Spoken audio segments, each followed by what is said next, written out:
الحمد لله وكفى والصلاة والسلام على من لا نبي بعده وعلى آله وأصحابه الذين أوفوا عهده الذين هم خلاصة العرب الأرباع وخير الخلائق بعد الأنبياء. أما بعد فأعوذ بالله من الشيطان الرجيم. بسم الله الرحمن الرحيم. يا أيها الذين آمنوا اصبروا وصابروا ورابطوا واتقوا الله لعلكم تفلحون. قال النبي صلى الله عليه وسلم: من يصبر يصبره الله تعالى ولم يؤتوا عطاء خيرا وأوسع من صبر. صدق الله العظيم وصدق رسوله النبي الأمي الكريم ونحن على ذلك لمن الشاهدين والشاكرين والحمد لله رب العالمین. چوتھا پارہ سورہ آل عمران کی آخری آیت کریمہ آپ کے سامنے تلاوت کی ہے، اور جناب نبی پاک صلی اللہ علیہ وسلم کا ایک فرمان تلاوت کیا ہے جس کو امام بخاری نے روایت کیا ہے. فرمایا اللہ رب العزت نے: یا ایھا الذین آمنوا، اے ایمان والو، صبر سے کام لو، اصبرو وصابرو، اور دشمن کے مقابلے میں ثابت قدم رہو، ورابطو، اور دشمن کے خلاف بے شک جنگ نہ ہو رہی ہو تیاری میں رہو، بے فکر نہ ہو جاؤ. واتقوا اللہ، ان تمام کاموں میں عبادات مقصودہ ہیں، جہاد ہے، گھر بار، جو بھی معاملات ہیں، زندگی کے تمام حصوں میں اللہ سے ڈرتے رہو تو یقیناً کامیاب ہو جاؤ گے. 4 کام کرنے کا حکم دیا ہے اور 5واں انعام بیان فرمایا. اے ایمان والو، صبر کرو. زندگی کے ہر حصے میں صبر کا خاص تعلق ہے. دوسری چیز، دشمنوں کے مقابلے میں ثابت قدم رہو. اگر کہیں جنگ شروع ہو جاتی ہے پشت نہ دو. تیسری چیز، دشمن کے خلاف جنگ نہیں ہے لیکن دشمن تو آپ کا ہے، اس لیے تیاری میں رہو. رابطو، آپس میں رابطہ، تعلق، جماعت بندی، اتفاق و اتحاد. اور چوتھی چیز، اللہ سے ڈرتے رہو. انعام کیا ہے؟ یقیناً تم کامیاب ہو جاؤ گے دنیا اور آخرت میں.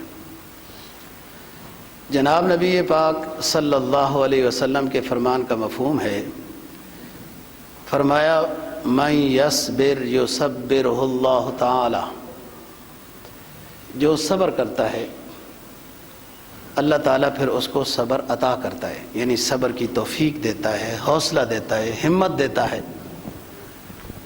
اور اللہ کے خزانے میں صبر سے بہتر کوئی خیر نہیں ہے. اللہ کے پاس جتنی نعمتیں ہیں جو انسان کو اللہ دیتا ہے، سب سے اونچی نعمت صبر ہے جس کو اللہ عطا کر دے.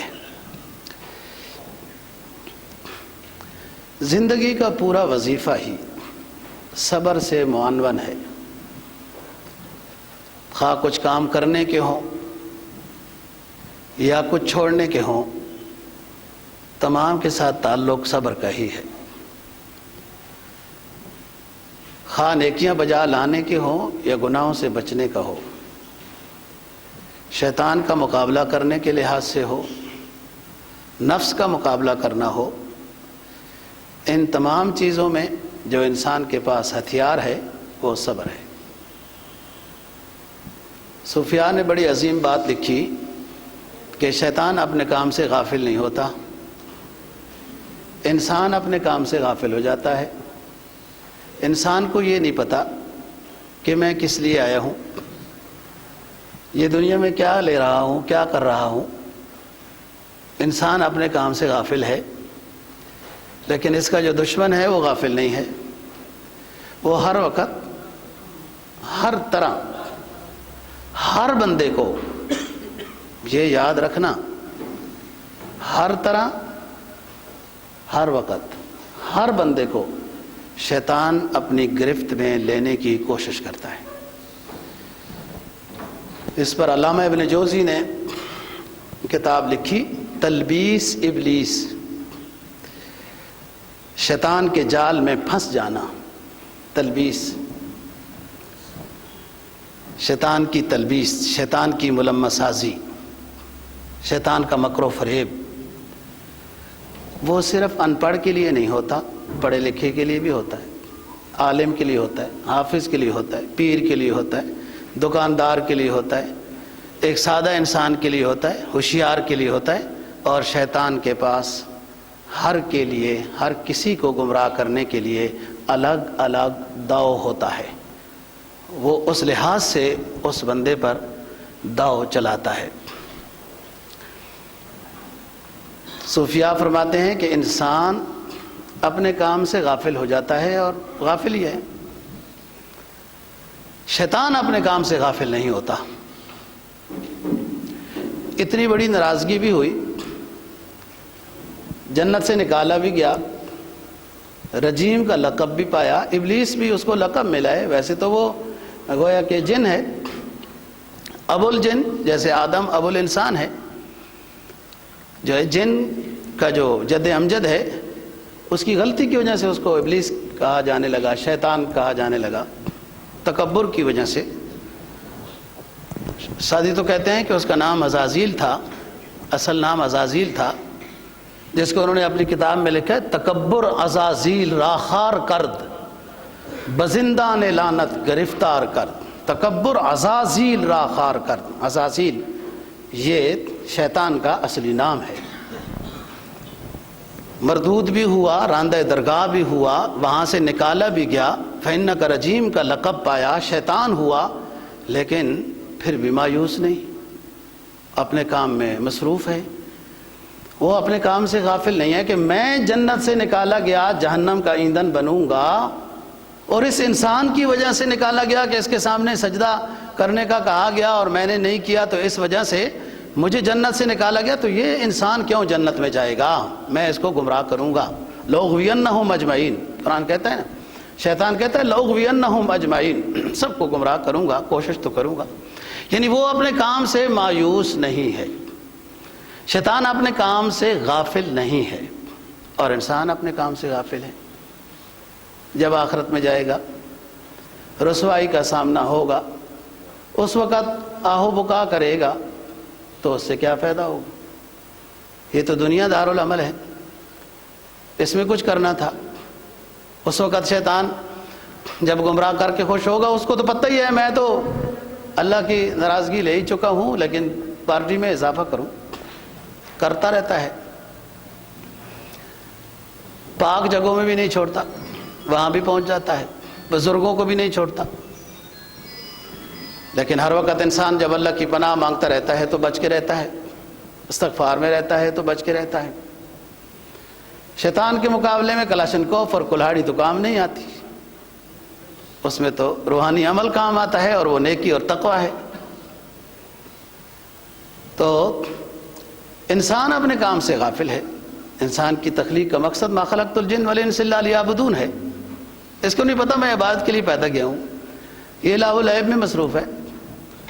اور ایسی مختصر سی اس امت کی زندگی مختصر سی ہے، اس مختصر سی زندگی کو ضائع کر دیا، ایسی بس آخرت میں رسوائی ہوگی.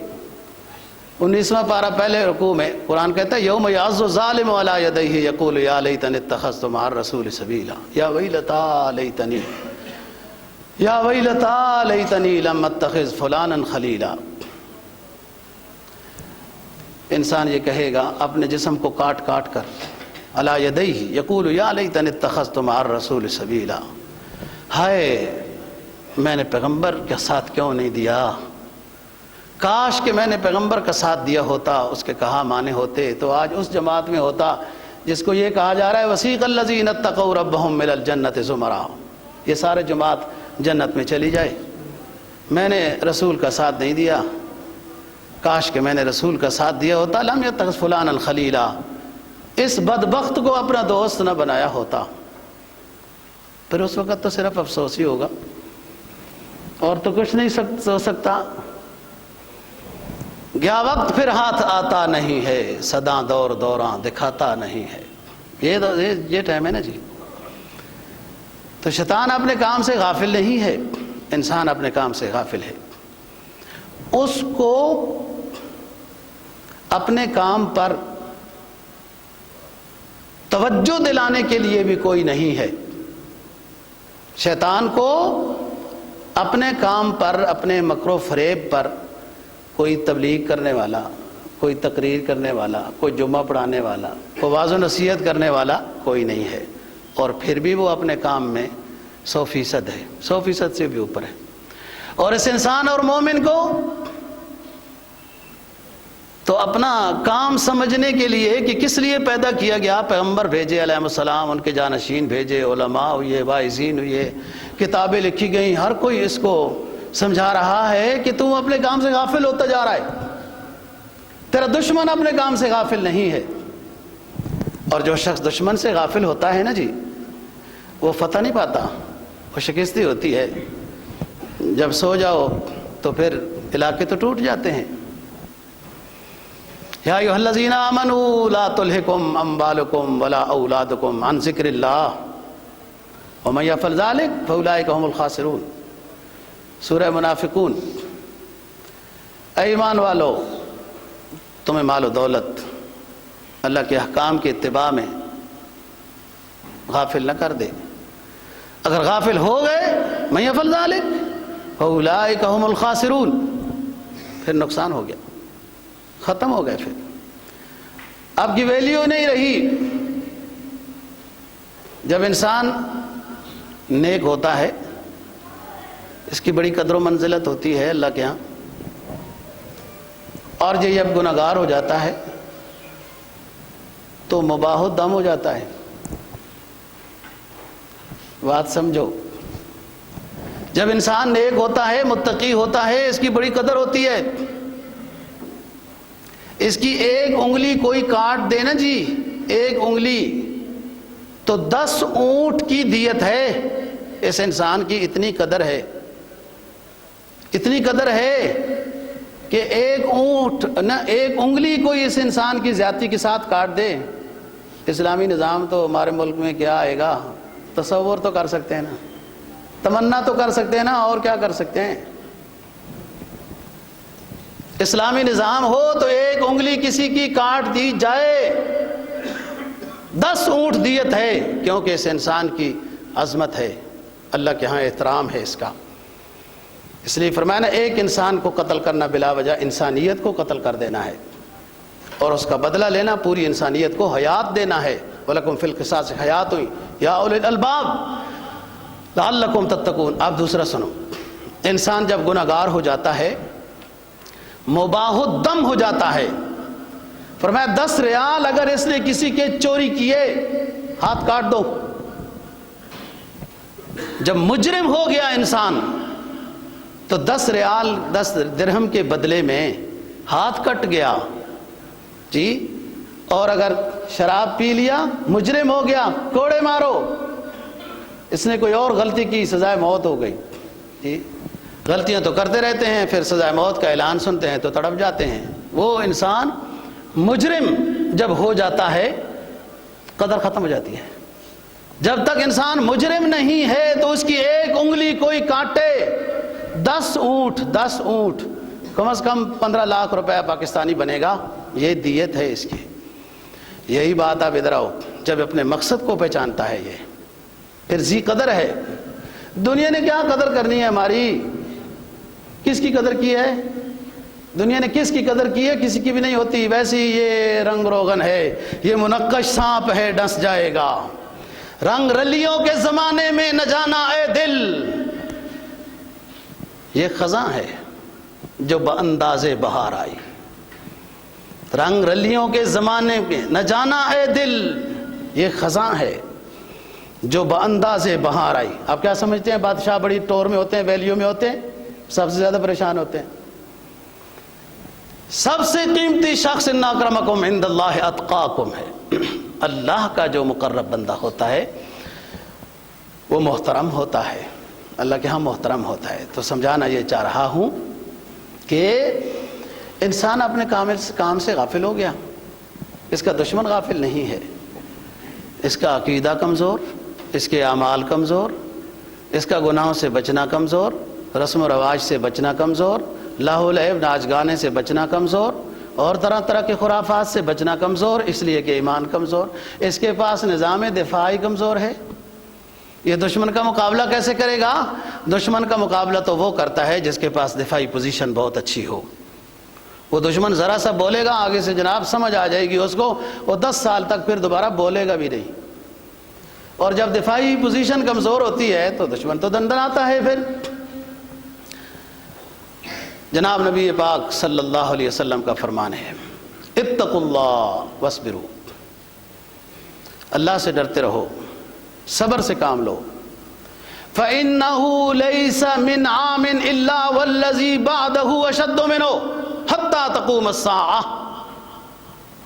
رواہ بہقی۔ لوگو اللہ سے ڈرتے رہو، صبر سے کام لو، یاد رکھو تمہارے بعد جو سال اور آ رہا ہے وہ گزشتہ سال سے زیادہ برا ہوگا، دین کے لحاظ سے زیادہ مشکل ہوگا، یہاں تک کہ قیامت آ جائے گی۔ صبر سے مراد یہ ہے کہ دین کو نہ چھوڑو۔ نبی پاک صلی اللہ علیہ وسلم تشریف فرما ہیں، اور بڑی جب انسان اپنی آسانی سے یوں ٹیک لگا کے بیٹھا ہوتا ہے، تھوڑی راحت لیتا ہے، تو کسی صحابی نے نبی پاک صلی اللہ علیہ وسلم کی اس حالت کو دیکھ کر یہ فرمایا کہ حضرت ہمارے اوپر بڑی مشکلات ہیں، کبھی راحتیں بھی آ جائیں گی، آپ دعا فرمائیں راحتیں آ جائیں۔ آپ کا رنگ مبارک سرخ ہو گیا۔ جو ایک اپنے استراحت کے ساتھ ٹیک لگا کے تشریف فرما تھے بیٹھ گئے، فرمایا سنو، راحتوں کو تلاش کرتے ہو، سابقہ امتوں میں تو ایسے لوگ بھی گزرے جن کو دین کی وجہ سے، ایمان عمل صالح کی وجہ سے ان کو آروں سے چیر دیا گیا، 2 ٹکڑے ہو گئے، لیکن ایمان سے عمل صالح سے نہیں پھرے۔ اس طرح مضبوط لوگ گزرے ہیں۔ ذرا سی مشکلوں میں پھنسے ہو، پھنس جاؤ اگر تو تم دین سے چھوٹ جاؤ گے۔ فرمایا میرا تو زمانہ خیر القرون کا ہے، اس میں تو تمہیں کیا مشکل ہے، ایک زمانہ بعد میں آئے گا، بخاری کی روایت نقل کر رہا ہوں، ایک زمانہ بعد میں آئے گا، اس وقت کوئی شخص نیک عمل کرے گا تو اس کو 50 صحابہ رضی اللہ عنہم کی نیکی کے برابر ثواب ملے گا۔ فرمایا حضور نے کیوں اس زمانے میں اس شخص کو اتنا ثواب ملے گا؟ کیوں؟ اس لیے کہ اس زمانے میں دین پر عمل کرنا اتنا مشکل ہوگا، جس طریقے سے اپنے ہاتھ میں دہتا ہوا انگارہ پکڑنا مشکل ہوتا ہے، اس لیے ان کو پھر اجر بھی زیادہ دیا جائے گا۔ تو یا ایھا الذین آمنوا اصبروا وصابروا ورابطوا واتقوا اللہ لعلکم تفلحون۔ آمنوا اصبروا، صبر کرو۔ حضرت عمر فاروق رضی اللہ تعالیٰ عنہ اپنی تقریروں میں فرمایا کرتے تھے، میں نے اسلام میں 2 چیزیں بڑی اونچی پائی ہیں، دونوں مل جائیں تو بہت عظیم ہے، نہیں تو ایک تو مل جائے تو اس کو بھی نہیں چھوڑنا چاہیے۔ الصبر والشکر، الصبر والشکر بعیرین، الصبر والشکر بعیرین ما بالیت ایہما رکبت۔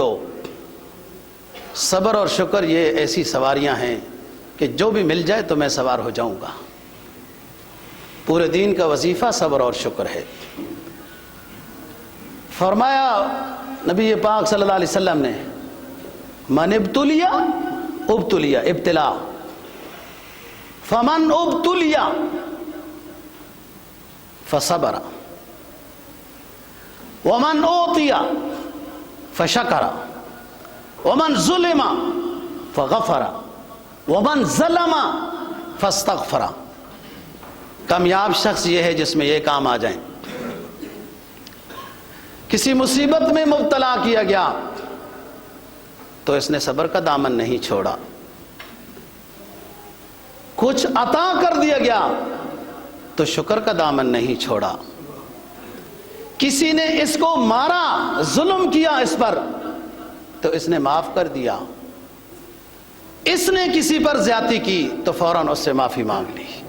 یہ شخص کامیاب ہے۔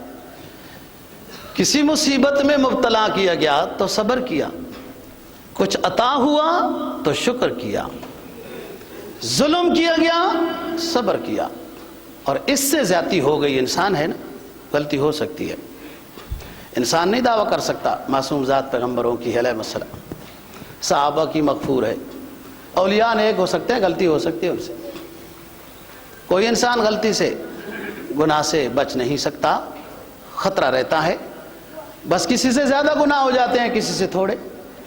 کوئی ہماری طرح بدھو ہوتا ہے، گناہ کر کے بے فکر پھرتا رہتا ہے، اور کسی سے ادنا غلطی ہو جائے تو ساری رات روتا رہتا ہے، فرق یہ ہوتا ہے۔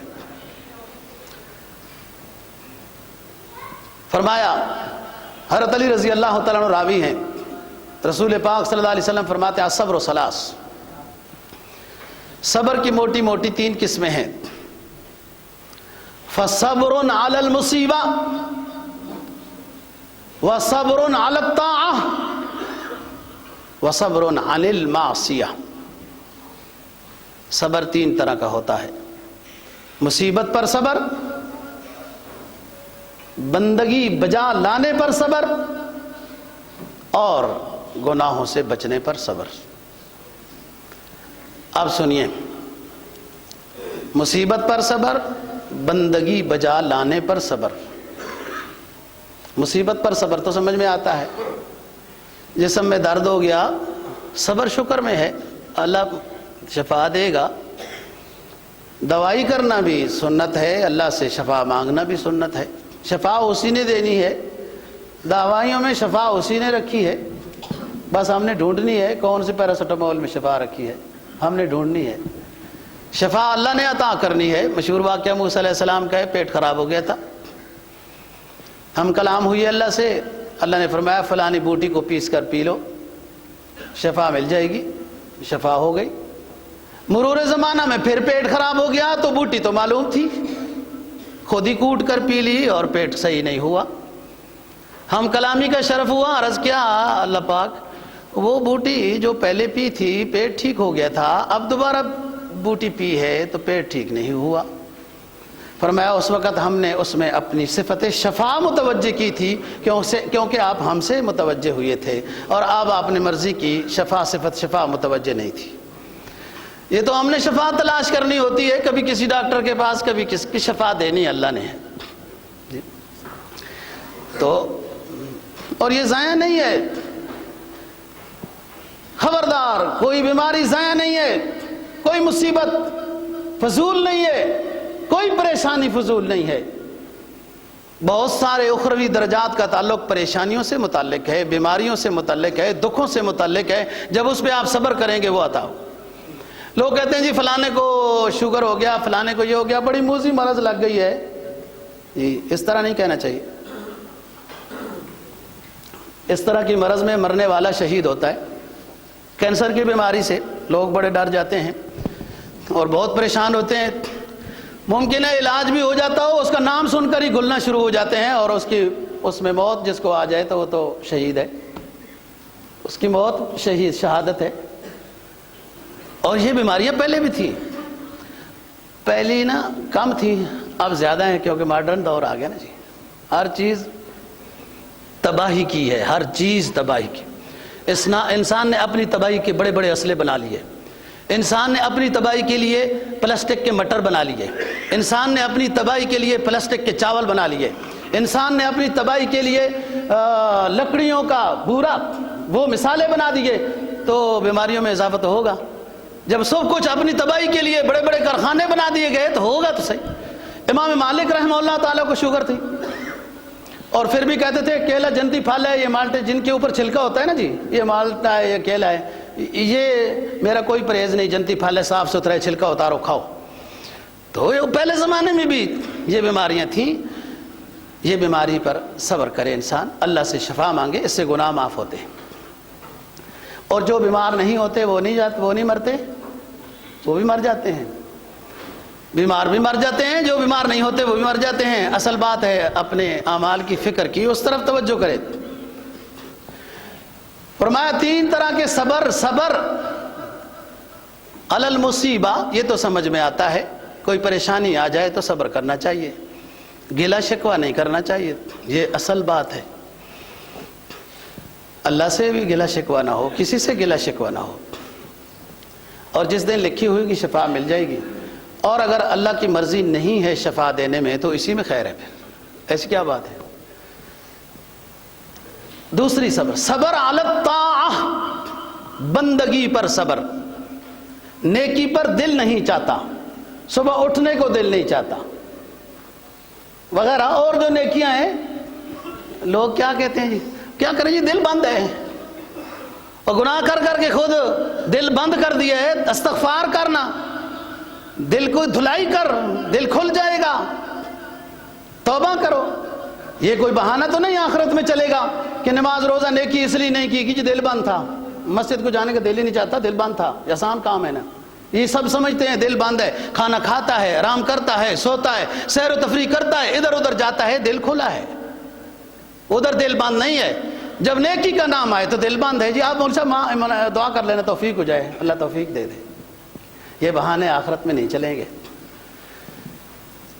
بندگی بجا لانی ہے مقابلہ کر کے، نفس بھی خلاف، ماحول بھی خلاف، ہو سکتا ہے ہمارا گھرانہ بھی خلاف، یہ ساری مخالفت کی ہوائیں ہیں، اس کا مقابلہ کر کے ہر نیکی کو بجا لانا ہے۔ یہ صبر ہے نا، مقابلہ کیا جا رہا ہے۔ خواہش نفس تو کہتی ہے نیکی نہ بجا لا۔ تیسری چیز صبر عن المعصیہ، گناہوں سے صبر کرنا، گناہوں سے بچنا۔ بعض گناہ تو ایسے ہیں اس سے تو کوئی مزہ بھی نہیں آتا، پھر بھی لوگ گناہ کر رہے ہوتے ہیں۔ بعض گناہ ایسے ہیں کہ وقتی طور پر لوگوں کو ہو سکتا ہے کوئی فائدہ محسوس ہوتا ہو۔ بہت سارے گناہ ایسے ہیں، مفتی شفیع صاحب رحمہ اللہ تعالیٰ نے کتاب لکھی گناہ بے لذت، اس میں بہت سارے گناہ کبیرہ ہیں جو لوگ کر رہے ہیں اور اس سے ان کو دین دنیا کا کوئی فائدہ نہیں، نقصان ہی گئے۔ گناہوں سے بچنے پر بھی مقابلہ کرنا پڑتا ہے، ماحول میسر ہے، ہر طرح کا یہ گناہ کر سکتا ہے، لیکن پھر بھی اللہ سے ڈر لگ رہا ہے اس کو، یہ گناہ نہیں کرتا۔ یہ صبر عن المعصیہ ہے۔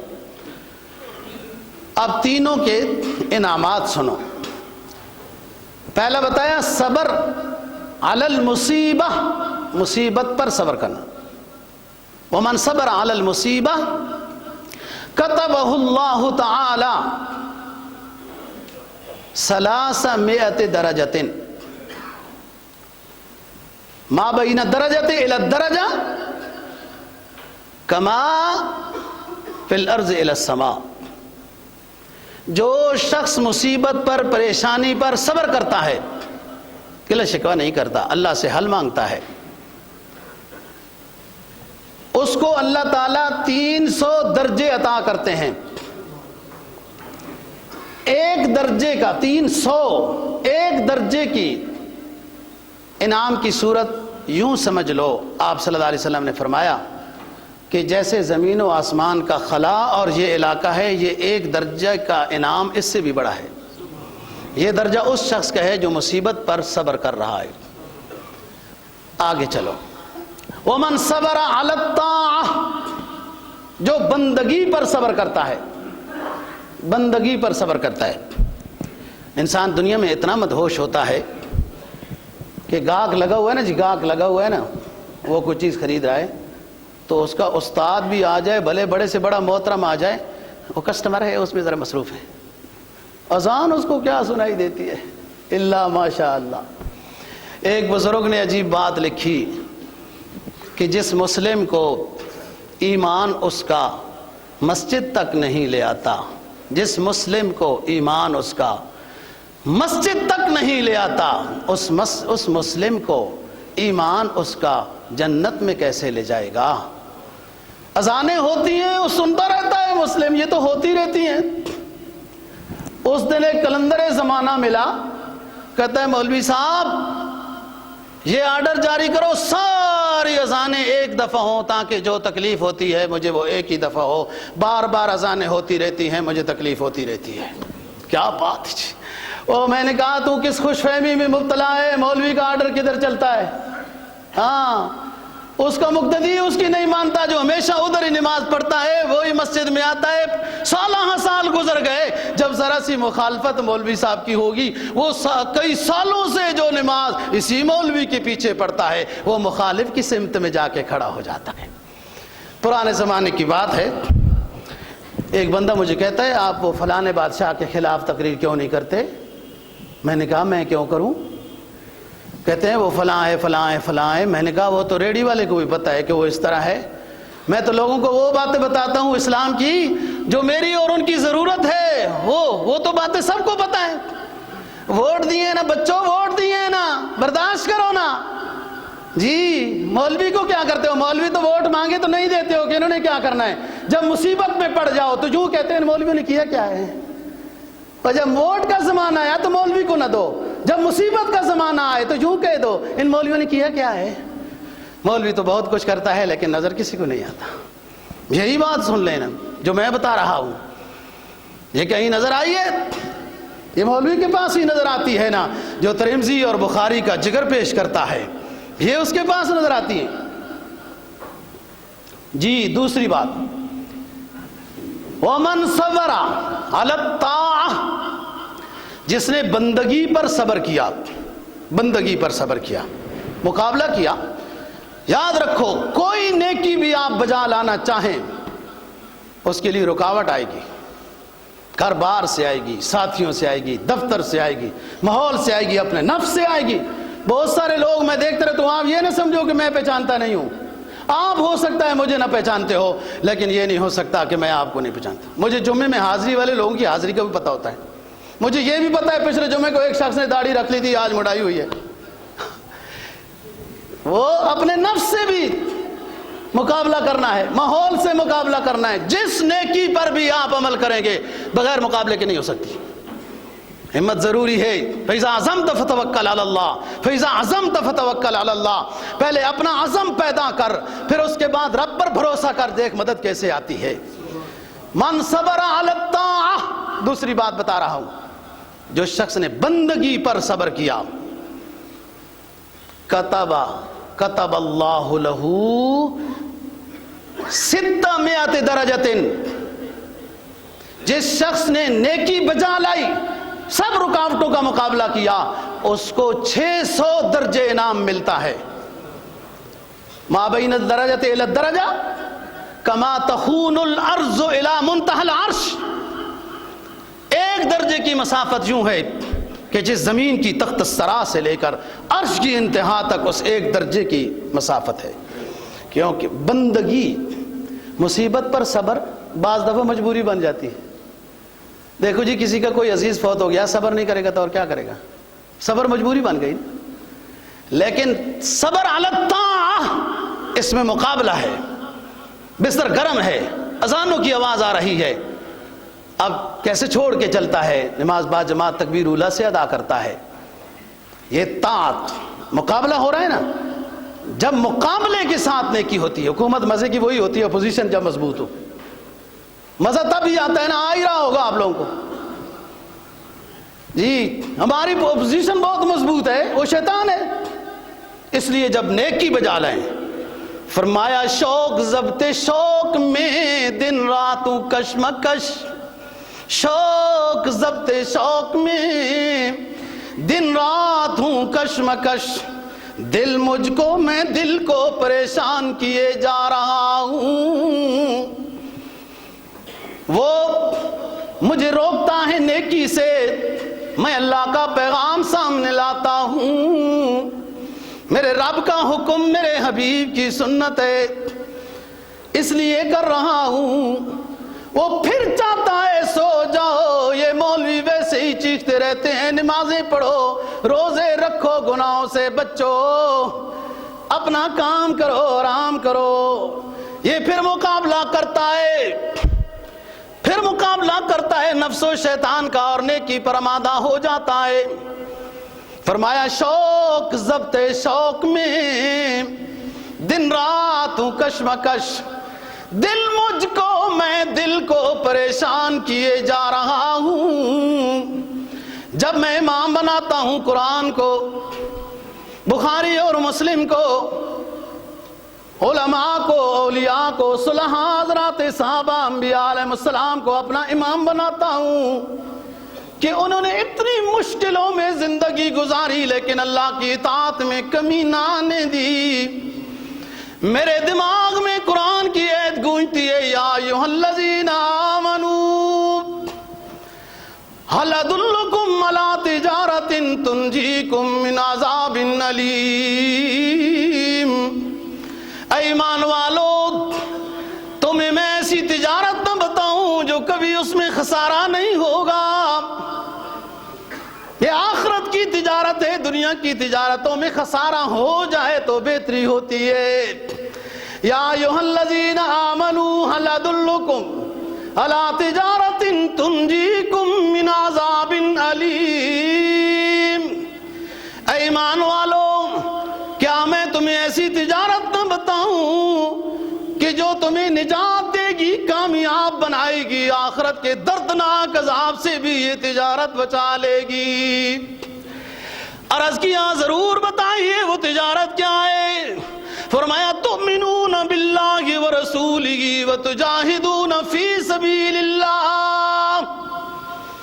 اللہ پہ ایمان لاؤ, اس کے حبیب پہ ایمان لاؤ, اعمال صالحہ بجا لاؤ, جب ضرورت پڑی میدان جہاد میں اتر جاؤ. یہ تجارت ہے کامیاب. تو فرمایا من صبر علی الطاعہ, کیونکہ اس میں مقابلہ ہوتا ہے. جب مقابلہ ہوتا ہے اس میں ثواب زیادہ ہوتا ہے. اس لیے مصیبت پر صبر بعض دفعہ مجبوری بن جاتی ہے کہ صبر نہ کرے تو کیا کرے. اور دوسری صورت نیکی پر صبر. دل چاہتا ہے نیکی نہ کرو, ماحول مقابلہ کہتا ہے نیکی نہ کرو. یہ مقابلہ کر کے نیکی کرتا ہے تو 600 درجہ آگے چلو. فرمایا وَصَبَرَ عَنِ الْمَعْصِيَةِ, گناہوں کو چھوڑنے پر صبر. یہ زیادہ مجاہدہ ہے. گناہوں پر چھوڑنے پر صبر کرنا, گناہ نہیں کرنا ہے. اور جب بندہ تہیہ کر لیتا ہے گناہ نہ کرنے کا تو مواقع بھی ملتے ہیں. پھر یہی تو امتحان ہوتا ہے. ایک چور چوری کرنے گیا اور کامیاب ہو گیا تو کہتا کیا ہے کہ اگر اللہ کی مرضی نہ ہوتی تو ہم تو چوری بھی نہ کر سکتے. چوکیدار بھی سویا ہوا تھا, تالے کھلے ہوئے تھے, ہماری مدد ہو گئی. یہ بھی شیطان اس کو سبق پڑھاتا ہے کہ کس طریقے سے وہ مشرکین مکہ کو نبی پاک صلی اللہ علیہ وسلم نے جب توحید پر درس دیا تو کہنے لگے 570 سال ہو گئے ہم بت پرستی کر رہے ہیں, اللہ کو ناپسند تھا تو عذاب کیوں نہیں بھیجا. کیسی دلیل شیطان سکھاتا ہے. تو بات یہ ہے دوستو, گناہوں کو چھوڑنے پر صبر. مواقع تو ملتے ہیں.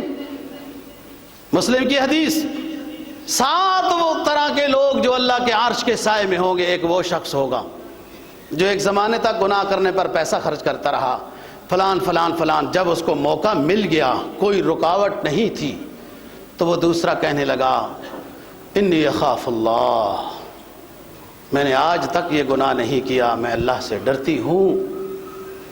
یہ شخص جس نے اتنے پیسے خرچ کیے تھے اس خاتون کو گرفتار کرنے کے لیے, جب اس نے یہ کہا کہ میں نے تو آج تک یہ گناہ نہیں کیا, میں اللہ سے ڈر رہی ہوں, لیکن آپ نے اتنے مجھے پیسے دیے وغیرہ وغیرہ, اس نے کہا سب پیسے بھی معاف ہیں, میں بھی اللہ سے ڈر گیا, گناہ نہیں کروں گا. اعلان ہوا میدان حشر میں یہ شخص اللہ کے عرش کے سائے کے نیچے ہو. یہ ہے صبر عن المعصیہ. معصیت سے بچنا. مقابلہ ہے, سخت مقابلہ ہے, سخت مقابلہ ہے. اب سنو, فرمایا کتب اللہ لہو 900 درجۃ ما بینہ الدرجہ الی الدرجہ کما تخون الارض الی منتہی العرش. گناہوں سے بچتا ہے اور صبر کیا، اس نے مقابلہ کیا تو اس کو 900 درجے انعام ملے گا. اس کا مقابلہ سخت، انعام سخت، 900 درجے اس کو انعام ملے گا، 900 درجے.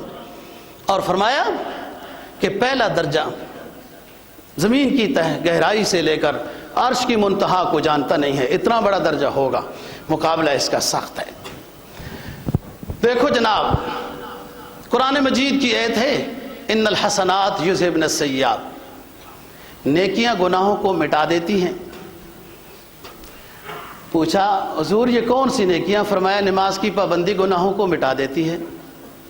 والمکفرات، اور مکفرات بھی گناہوں کو مٹا دیتے ہیں. عرض کیا حضور مکفرات کیا ہیں؟ فرمایا ایک جلدی آ جانا، نماز کی انتظار کرنا، ایک پڑھ کے دوسری کی فکر لگے رہنا، یہ مکفرات ہے. یہ درمیان میں جو حصہ ہے جمعہ بڑا اثر کی فکر ہے، یہ درمیان والا ٹائم بھی اس کے گناہوں کو مٹاتا رہتا ہے. یہ بات ہوئی. عرض کیا حضور اس سے بھی اونچی کوئی نیکی ہے؟ فرمایا ہے من جاء بالحسنہ فلہ عشر امثالہا. ہمارے پاس ایک نیکی جو لے کے آئے گا ہمارے پاس میدان حشر میں، ایک نیکی جو لے کے آئے گا 10 گنا عطا کریں گے. عرض کیا حضور اور بھی اس سے زیادہ انعام پانے والے کوئی ہیں؟ فرمایا جاؤ گھومو قرآن کی آیات میں سیر کرو. سورہ بقرہ 3 پارے کی آیت کریمہ مثل الذین ينفقون اموالهم فی سبیل اللہ کمثل حبۃ انبتت 7 سنابل فی کل حبۃ 100 فی کل سنبلۃ 100 حبہ واللہ یضاعف لمن یشاء واللہ واسع علیم. فرمایا 10 گنا تو اس کو ملے گا جو نیکی اپنے لیے کرتا ہے، 700 گنا نیکی اس کو ملے گی جو انفاق فی سبیل اللہ کرتا ہے، جس کے انفاق سے اشاعت اسلام کو فائدہ ہوتا ہے، جس کے خرچ کرنے سے مجاہدین اسلام کو فائدہ ہوتا ہے. اس کو 700 گنا سے شروع ہوگا. واللہ یضاعف لمن یشاء.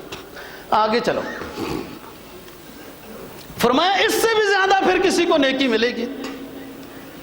تو فرمایا انما یوفی الصابرون اجرہم بغیر حساب. جو نیکیاں بجا لانے پر صبر، گناہوں سے بچنے پر صبر، مصیبت پر صبر کرتے ہیں، اللہ ان کو اتنا اجر دیتا ہے اس کا حساب ہی نہیں. انشاءاللہ اس سبق سے اگلے جمعے پر بات کریں گے. اللہ دین کی سمجھ اور عمل کی توفیق نصیب فرمائے.